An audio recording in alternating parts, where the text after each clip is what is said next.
Going back 7 years ago, the chemical industry again was in survival mode, and the president of the company basically told us to watch every $100.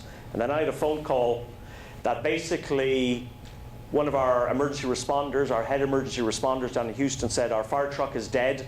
We need you to help us get $650,000. And I said, "Okay, we're going to take a beating on this. I need you to come to Dallas, and I want you to put together a presentation, and I'll help you with it." And I said, "But make sure it's in bullet point format." This is what he sent me.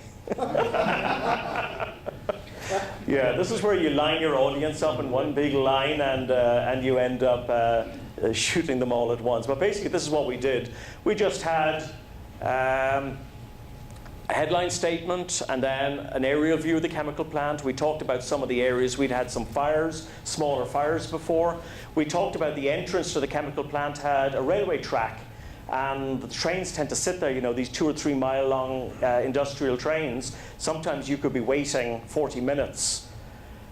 And you know, the concern is if you don't have a fire truck on site, the other fire trucks from our other chemical plants may be sitting there for 40 minutes during a fire.